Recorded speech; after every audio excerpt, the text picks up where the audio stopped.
It's been more than 5 months since the Prince family buried their loved one, Rachel Prince Coote, after she lost her life to a heroin overdose. Her sister Cassie holds out hope that the person who sold her heroin will also pay a price. So many people just don't understand addiction, and they didn't know how to deal with her because they just didn't understand. They blamed her for it, and it wasn't her fault. It's a disease.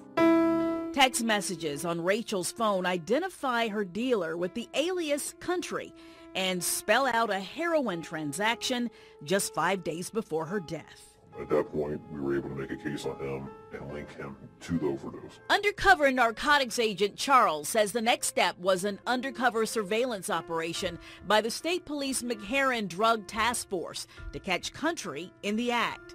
And less than 3 months after Rachel's death, Justin Monette, a.k.a. Country, along with several others, is arrested. He's charged with 2 counts of distribution of heroin and conspiracy to distribute heroin. Monette was not your just average neighborhood seller. He was more, I would say, a mid-level dealer. Commonwealth's attorney Georgette Phillips had hoped for manslaughter charges. For one, it was raw heroin. But phone records also showed Rachel reached out to another dealer before her death, which would make it difficult to prove Monette's heroin was the actual batch that killed her. Still, Phillips was able to give him a stiffer sentence than what the guidelines allow. We did use that in a factor to deviate it to the extent that we did, in lieu of going after the manslaughter charges. Monette pleaded guilty and got 5 years. Do you have any comment for Rachel's family? She died of an overdose. You did sell to her. Do you want to say something to her family?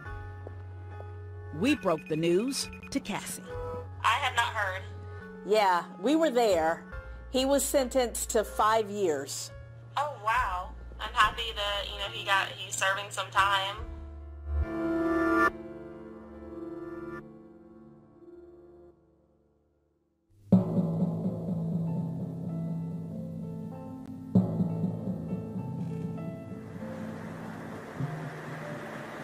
And I tell the girls, when you come to 223 29th Street, you may walk in broken and bruised, but you are going to walk out that door amazing. Will be set free in their lives. And it starts with a recovery program from a higher power. From the bondage of heroin addiction. For the last several months, this has been home for 34-year-old Jessica Lester and 27-year-old Keaton Kowalski, both recovering heroin addicts. They've turned to Youth Challenge of Hampton Roads, a nonprofit program drawing on Christian principles to help mend the lives shattered by addiction. I haven't tried to get a relationship with God to help me with this problem. So this is really the first time I've had a relationship with God. Both women followed a similar road to heroin, one that is congested with so many addicts.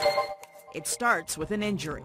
I got hooked on prescription pain pills, and once those pain pills stopped, the doctors stopped prescribing them, that's when I turned to heroin.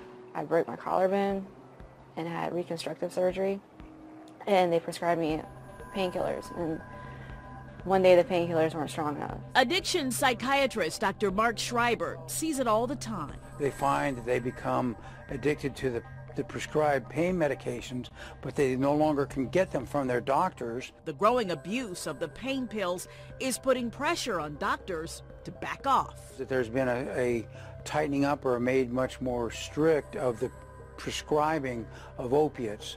It's monitored much more heavily by the State Board of Pharmacy. For Jessica, not even overdoses could stop her from using. She even tried to take her own life. Because I felt like everybody would be better off without me. For Keaton, a heroin possession charge, not enough. And I was still in the mindset that I wanted to get high again. Did you? Yes. What motivates them now? The families they left behind, hurting and hoping they get better. Jessica has 2 young kids back in Ohio. They know I love them. They know that I'm doing the right thing. They know that one day I will be able to be a mother again, the mother that they deserve. Keaton thinks about her mom. That was all she wanted to hear, was for me to finally say I was sorry. The responsibilities that I'm able to entrust in you. Group therapy sessions and one-on-one counseling at Youth Challenge are a big help.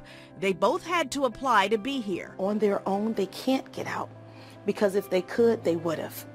When you see the resolve that these ladies have once they're given the tools. Even Samson serves as a therapy tool. Notice the shedding skin, like shedding a past of addiction. Well, he is a really good lesson. And almost every day of the week, Keaton and Jessica hop in the group van and head over to their jobs at the Youth Challenge thrift shop. Hello. Here they make a little money to contribute to their group home. We do a lot of work here. They help the community, and if they're in the criminal justice system, it's a way to get community service hours. And then over here is dresses. Both women believe this is it. In a few months, they'll walk away from this program and their addictions for good. It's terrible. Like, it's not a good life to live whatsoever. What would you tell somebody who might be watching this? Just if you are struggling with this addiction, that just don't lose hope and take it day by day. I know it sounds cliche. That's what people told me all the time. It was just that it was a day-by-day process, but it's true. You have to take it day by day because tomorrow's not guaranteed. And that's really all we have. And that, I promise that one day it will get better.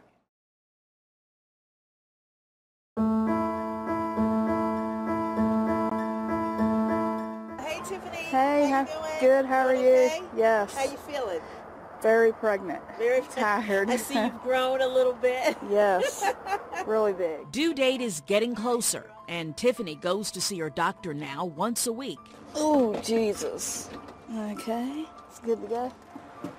One of the counselors drives Tiffany for a short 15-minute ride to a Riverside medical clinic.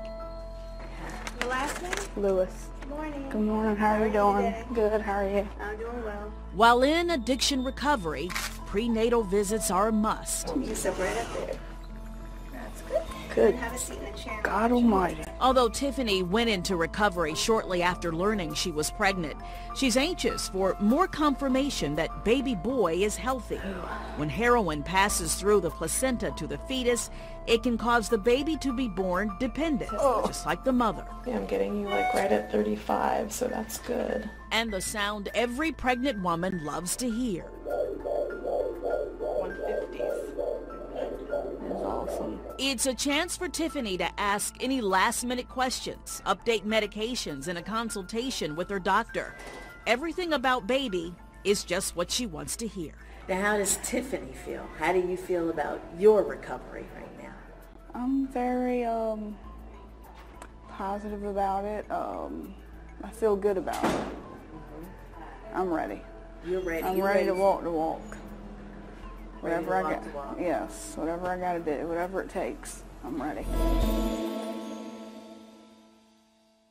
Still to come, And I walk through these doors high. an Attorney General's crusade, how he's hitting heroin head on. And later, it's a better chance at a new life.